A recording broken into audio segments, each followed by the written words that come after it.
Hello, fourth grade. Today, we're talking about Faith Ringgold and her story quilts. Her story quilts communicate and tell us stories through the illustrations that we see. This in front of me is an example of the type of quilt squares that we're going to be making. We're going to all have a border, and all of us are going to have different illustrations in the middle.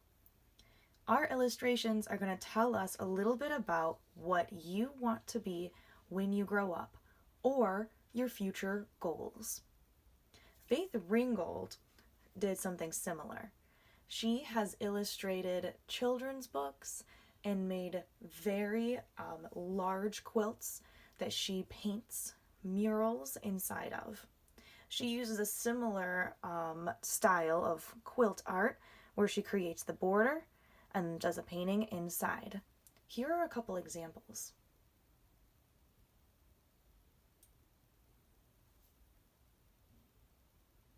Here's an example of Tar Beach, the story that she actually wrote and illustrated. She created all of these quilt squares as illustrations where she shows the story of a little girl who told us a story about her life.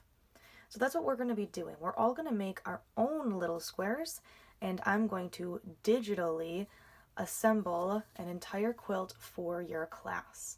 That means that not only will my Zoom friends, but my room friends all need to take a picture of their final work when we get there and send it to me. But for today, let's talk about how we make this. What you're going to need to have is any coloring supplies like usual. I have markers and crayons. If you have pencils, color pencils, you can use those. I have a ruler, a pencil, a normal piece of computer paper that is rectangular. I'll tell you how to make it into a square. And you also need a pair of scissors for cutting. Let's take a last look at this teacher example. Remember, we're going to do a lot today, but I promise it's all worth it. We're making that border with patterns. We'll talk more about what that pattern is in just a few moments.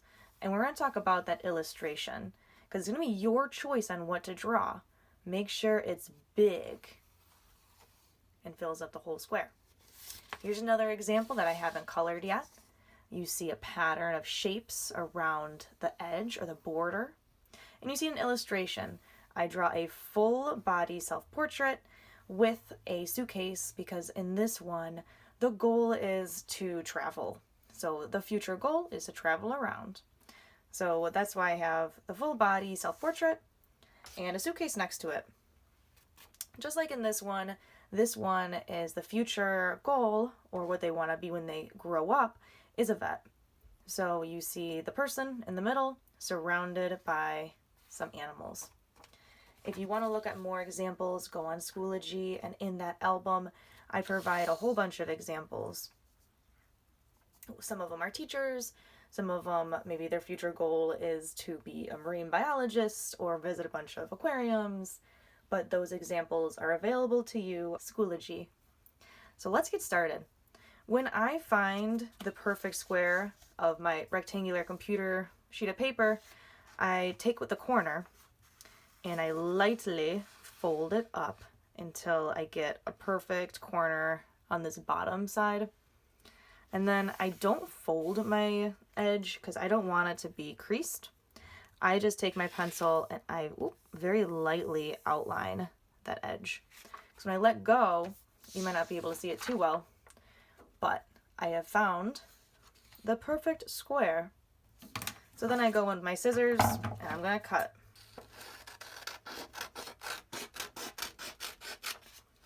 There we go. And I throw away the edge. From this step, if you have a ruler, that is awesome. If not, you can easily just eyeball how much of a border you want. If you have a ruler, we're going to make a 1-inch border. And the way I use my ruler, and this is a really long ruler, I hold my ruler down, I find the 1, and I make a little tick mark. but I gotta make sure that either the end mark of my ruler is aligned with the edge of my paper or the very edge of my ruler. And I make one mark on the bottom of my paper and one at the top. I do that for all of the sides of my paper. So one at the top, one at the bottom,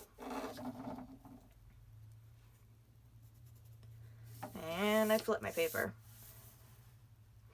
I line up my one now with the edge of this paper and do another tick mark on the very edge of my ruler.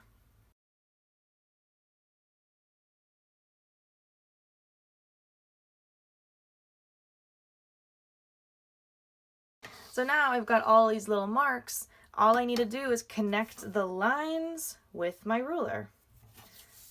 So let me spin my paper, line up my ruler.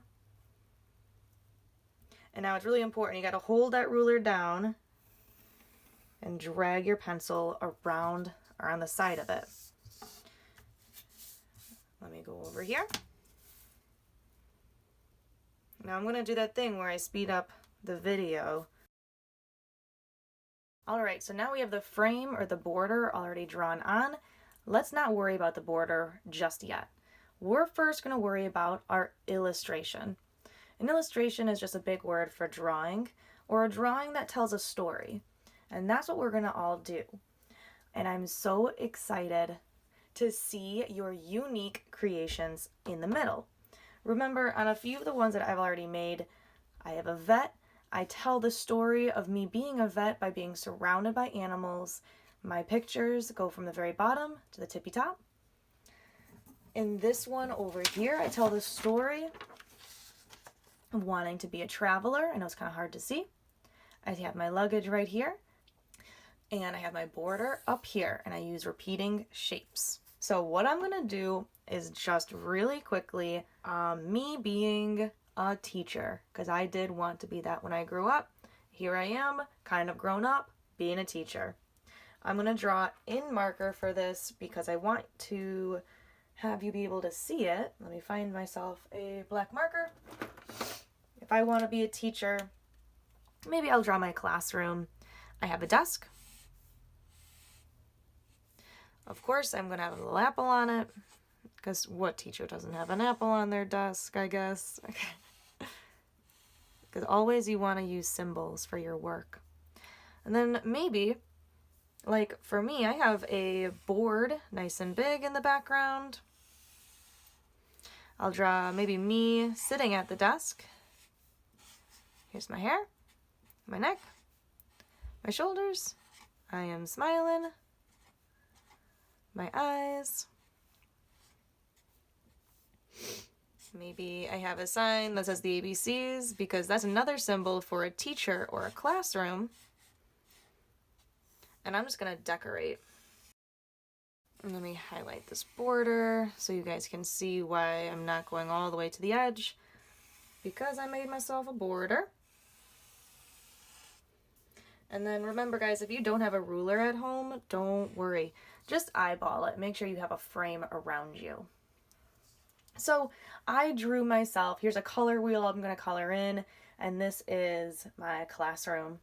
Now I'm not going to use any words. When we illustrate, we just make our creation.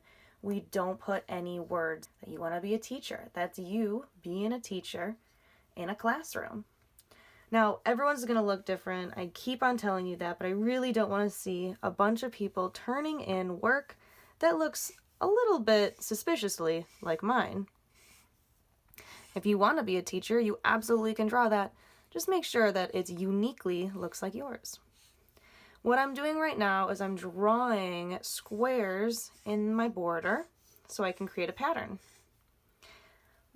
Guys, I'm not going to go any further.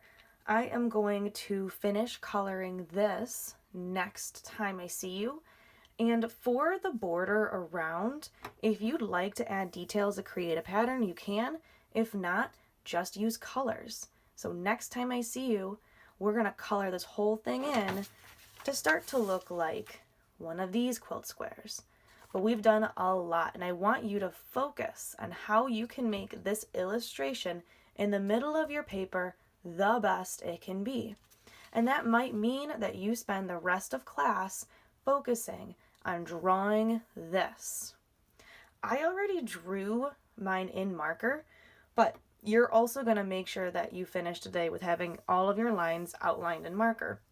It can either be black, or if you notice in this paper, I actually outlined in marker that's colored. Like this moose guy, he's got brown outlined marker, and then my cat is orange. So you can go ahead, outline it all, but don't color yet. You'll watch the next video for the next time I see you, and we'll finish this by coloring it. But I don't want to overwhelm you. So your goals for today, you're going to draw a border. 1 inch if you have a ruler, eyeball it if you don't, but make sure it's nice and straight. That border around your paper. Then illustrate what you want to be when you grow up. It's all going to look different for everyone. This one's a teacher, but this one's a vet. So they're going to just look different, guys. And this one's a traveler. And we have plenty of examples, but yours are going to look unique. Then outline it all, whether in color marker or black marker.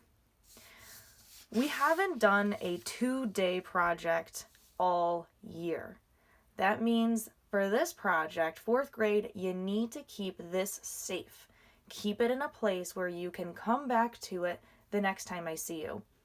That might mean that you put it in a folder, or you keep it maybe on your nightstand or somewhere you just know you can come back to it the next time we have art class together, which might be in December, which it actually is in December. So, happy Thanksgiving, happy creating, and please, please keep your art safe for the next time we finish it together. All right, bye 4th grade.